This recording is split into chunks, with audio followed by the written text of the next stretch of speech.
5, 4, 3, 2, 1.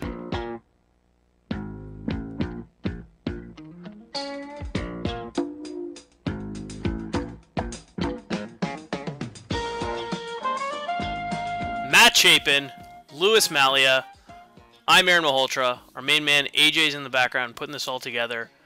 It is Tuesday night, and we were recording this podcast right as the three guys sitting with me right now were at the Jays game. I was not, and it was quite the game. The Jays lost 4-3. Yeah, it was 4-3. They did. It was a good game. Booting the ball around. I think there was 6 errors between the two teams. And the major storyline to come from this game is the ending. Why don't one of you guys set it up? What happened? Brett Lawrie pretty much on 3-1. It was ball 4, but he sprints out of the box, shows up the ump, so then the ump calls strike 2, gets back in the box, and you knew it was going to happen. The pitch was close. It was probably a ball, but calls the strike 3. Lawrie freaks. Anything other than a wild pitch, and that ball was getting called a strike. Yeah, absolutely. When you show up the ump, sure. especially in the 9th inning of a 1-run game, they're just going to let it go. So what you're saying, like for those who didn't see it, and I actually didn't see it, I heard it on the radio.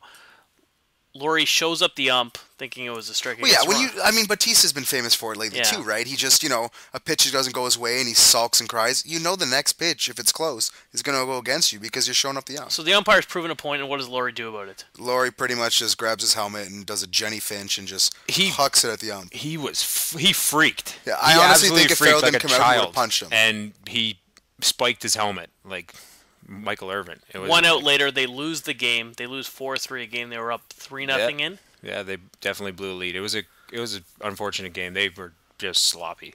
So let's try something. We've never done this before. You guys were at the game, and we always like to touch on the Jays every podcast, and we always get the most requests to talk about the Jays. So we're going to try something called Rapid Fire. I guess a little similar to this or that. We're looking for one-word answers. I'm going to give an option. Just spit out an answer, guys. All right, shoot. First one. Who will have more home runs by the end of the season? Edwin, who has 12 right now, or Batista, who has 8? Edwin. Jose will come back. I will say Batista. Next. Who will have more wins by the end of the season? Romero or Morrow both have 4. Romero. Morrow looked way better this year. More quality starts. Romero will finish with more. I will say Romero. And feel free to chime in whenever, AJ. Whenever you want to throw in an answer, go for it. There's no rules with rapid fire. Ching, All right. ching. Will Lynn be the everyday first baseman by the end of the season? Hell no. Hell no, I hope not. No, I don't think he is now. Yeah, I'm going to say no. He didn't start tonight. Who was starting tonight? Edwin at first. Edwin started who actually first. made a good catch. He's made a a great disaster, catch. too. Okay, in terms of in defense. Will we see Francisco Cordero regain the closer role at some point this season, yes or no? Sure, yes. No, because if he does, something went really wrong. Can't rule it out. What about you? I will say yes. At some point this season, he will regain it. All right. Do the Jays need to improve their defense to have a chance at the wild card spot? Yes. Every team needs to improve their defense. They had 4 errors tonight and totally blew that game. They had easy double plays that would have got them out of the game. Next. No, the defense this is probably the only game the defense has really cost them so far. It's the hitting that's the problem.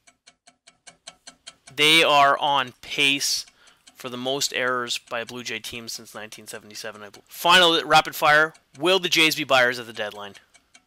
No. I don't think so. Yeah, they'll do what they did with Colby Rasmus. Even if it's not for the playoffs, they'll buy for the future.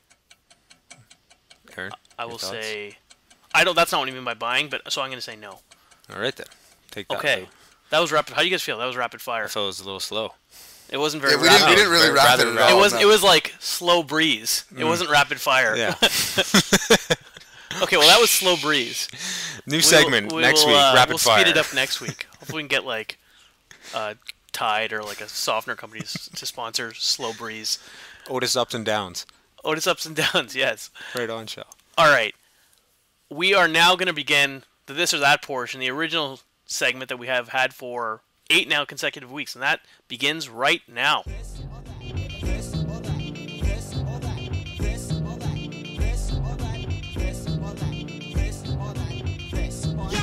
Okay, jumping on to basketball and the Toronto Raptors. Both Vince Carter and Jeremy Lin have been linked to be on the Raptors for next season. As a fan, who would you rather see on the team next year? I'd rather see Vince just because it looks good for the city of Toronto, to bring back a guy from here. And I don't know, Jeremy Lin's going to bring about a hype, but I think he'll get overpaid. Vince will come for like veterans minimum. I'd rather see Lynn just for the upside that he's a better player. He's a point guard, something we definitely need depth at. And I don't want to see Vince Carter in a Raptors uniform ever again. I'm going to say Vince. Oh, you guys suck. You know what, Lynn, because he had a great 10 games, whatever, he's going to get paid way too much money. That's what I feel. Sticking with Vince Young signs with the Bills. Good or bad move? Good move. Why not? He's got to get a job somewhere. You know what? I think it's kind of a no move. I mean, if he plays, they're screwed anyways because the guy sucks. But I mean, if they don't plan on starting him, so unless something goes horribly wrong, I cannot imagine really cares. him playing in Buffalo. He sucks. So a bad move for Vince Young, maybe. Why? He's just gonna sit his fat ass and collect a paycheck. Which is a good move in my opinion, personally. Slow breeze. Okay. We're jumping off. We're getting into hockey. Just a little bit of hockey this week. John Tortorella has... he's officially lost his mind in some of these post-game press conferences. I'm not saying whether it's good or bad. That's what I'm asking. Are these post-game press conferences... Do you make him like him more or hate him more? Chapin?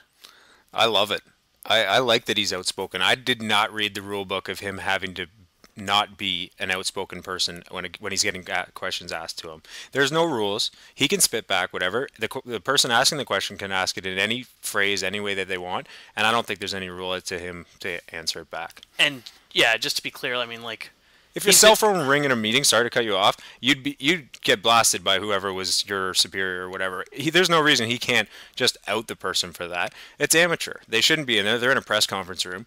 I'd be pissed too. Yeah, personally. For those who didn't know, he yelled, I guess, at a reporter for answering his cell phone or for a cell phone ringing. And it's almost as bad as a cell phone ringing during a podcast. I think he literally, didn't he just say, like, are you fucking kidding me or something when the cell phone went off? Yeah. He's definitely heated. And it's... So do you like it? Do you like it for it or You know what? I think it's something where it's getting old. Has he gone too far? Well, it's not that he's gone too far. It's just it gets too old. I mean, when Sam Mitchell was the coach of the Raptors, for example, right? In the press conferences, he'd be like, "Oh yeah, everybody sucks. Fuck this, whatever." After a while, you just become desensitized to it. I think the players do. I mean, he's got his Stanley Cup, right, with Tampa. If he wins another with New York, he's going to be heralded as a great coach. I don't think that's going to change. I think his shtick is getting a little old. Love his shtick. Set that up. All right. Roger Clemens, he's in trial this week. Forever, will this trial, whether or not he's proven guilty or not guilty, taint his legacy, or was he just cheating in an era of cheaters? Well, he cheated in an era of cheaters, but that doesn't... I think his legacy's tainted anyways because it's like Barry Bonds, for example. People can forgive you for doing drugs, but when you do drugs and you're a giant cock, everybody's going to hate you even more. And that's what's going to happen with Clemens because he's just a dick to top off the drugs. Oh, he's definitely a dick. I agree with that. I think he'll be tainted because the MLB wants it that way. I think they want to have that steroid era just be a blemish as bad as it was. And I think that he'll be made to be that. I'd actually be really curious to see what happens with the Hall of Fame voting because, I mean, I think we can all agree if there's no steroid knowledge, Clemens' first ballot, probably 95% of the votes. So I want to see, because him and Bonds will be the benchmark for what steroids would do for your voting. Sure. Aaron, you got thoughts on that? I don't know. I mean, I think he's just made a mess of the situation. I think he's gone so far in publicly denying. I think it's almost better if you discreetly deny, if that makes sense. And when you're out there so publicly saying no, you better fucking hope it's a no and it didn't happen because, I mean, you look like an idiot. Like, Bonds never really said yes or no. He just sort of... He's never been proven guilty. But he sort of stayed quiet about it. And, I mean, we all know what McGuire did. McGuire pretty much admitted he did by saying, I take the fifth, I'm not going to answer. But Roger Clemens like, I didn't do it. And he has Pettit changing his answer and all this stuff. And McNamee saying he injected steroids in his ass and at the Rogers Center. And Bonds always pled the fifth, which was great because he was up on serious perjury charges regardless at that point. So he's never going to get booked. But yeah, Bonds never got really... I mean, when Pettit's saying, I did this, when people are saying I literally stuck a needle in his ass, how the hell do you deny that? Okay, you know who's sticking a needle in everyone's ass right now? The Baltimore Orioles. That was a really good one. Was that a good segue? I don't think I'm not even sure if that makes like sense. Anyway, hopefully we don't have a lot of fans of Baltimore listening to They're this. leading the league in home runs. There you go. How many games in do we have to assume, or do we have to need to see for the Baltimore Orioles to be real or not? How many games in the season? 162. I think that they're going to have to go all the way. They'll be back down to earth. So just 100 like, games in, they're first in their division, you still don't buy them? oh, if they're 100 games in and they're first, that's a different story. That's That's past the halfway question. season. No, then if 100 games are there, sure, that's a benchmark. I think they'll be lower than that to So begin yeah, with. Like in case Pittsburgh Pirates. maybe I wasn't clear, I guess like for you, Lou, how many games into the season do we have to say, okay, the Baltimore Orioles are for real? I think All-Star break's a good gauge because their pitchers have been unreal. I mean, everybody thought their hitting would be pretty good, but their pitching has been stupid. So if they're still pitching good by the All-Star break, then you know what? We'll take them seriously. Okay, and the final this or that for this week. We always like to mix it up a little bit. We're 2 days removed from Mother's Day. I hope everyone had a good Mother's Day. Love your mom. Who is the greatest TV mom of all time? I'm going Vivian Banks, number 2. Not the first one, number 2. I liked her. The first one was She too had much better like a shape, protester. Louis? I'm going to go Peggy Bundy, Married with Children. I mean, she was just the anti-mom, and it was great TV. AJ, you've been quiet. I feel like you're the type of guy who would know a TV mom. Kitty And Foreman all the way. She raised Eric right. I mean, she took Hyde in. She did a good job making sure that crew hung out in the basement, had a safe time. She was the mom. They smoked a lot of dope in that I basement. feel like AJ's wanted to say that for 4 weeks. Yeah. AJ's, wanted to say AJ's been something. bottling that in. Yeah. AJ goes with that 70 show them a mom from it. I am going to say... Fuck, I'm going to say Carol Seaver, Growing Pains. Oh, wow. Yeah, I went there. Right They on. did a TV special a few years after they were over, and she was like running for mayor, and I was like, you know what? That's No good. Good shit, for eh? Carol. They didn't get DiCaprio in that TV special, though. He was No too busy, way. making was- Making Oscar-winning movies. the greatest movies of all time, Yeah. yeah. He hasn't won an Oscar. Okay, that ends this or that, and now we're going to move on to our wins or fails. We each get to pick one. I'm going to start, and basically, I don't know if you guys have heard of this guy. His name is... How do you even pronounce this guy's name? Holy shit. Kiao... Okay, hold on. Are we going to assume he's Asian? No, okay, sorry, that was his opponent. His name is Im Jong-hyun. Okay, so he's And- Asian. He's Asian, yes. Okay. Yeah. No, his In a name is big John way. Smith. How do you pronounce this? Probably sounds like something you had at Mandarin last night. It's not. He is the world's best archer. Cool story. He's fucking blind. That's sweet. Apparently, he can't read the top line of an optical chart, and he is the world's best archer. Something I imagine you need your eyes for. This guy blows me away. He doesn't want to use corrective lenses, and yeah, go Im Jong Hyun. So hold on, quick thing though, like, Kim Jong-un. like how? First of all, like, does he walk up to the chart with like a walking dog and a stick? Like, I understand. aims him. That's who I I guess wanna he's know. legally blind, but he can see, if that makes sense. But he doesn't want any corrective That's a lenses. far fucking distance for him to just be sniping arrows. Oh yeah, and he's the best. Chapin, Big win or Brigham fail? Ray. I'm going win this week. Manchester City, that was a crazy finish to the Premier League Cup. They were down. Man U were sitting on their title, and in 91st and 94th minute, they scored 2 goals to take the cup. That's a crazy finish. 44 years since they won their last one. Unbelievable finish to the year. You know, I'm not even a soccer fan. That was unreal. That was one of the greatest sports finishes we've seen in the last 10 years. Didn't it generate some stupid amount of money or something? 98, yeah, 600 million pounds that game generated for Manchester, Wow. Manchester City. That's a lot That's of cake. A lot of cake. Yes. Wait. All right, my fail is the Toronto FC. Not a I don't soccer even. fan. Sticking with but- soccer. Oh, yeah, it's weird because I Preface. don't like soccer at all, but you can't suck this bad for this long. They're 0-8 to start a year. I don't think anybody has even one win. Everybody has at least 2. Their differential in goals is -12, which in soccer is minus 260. It's fucking stupid. And I mean, how do you not win a game 8 in?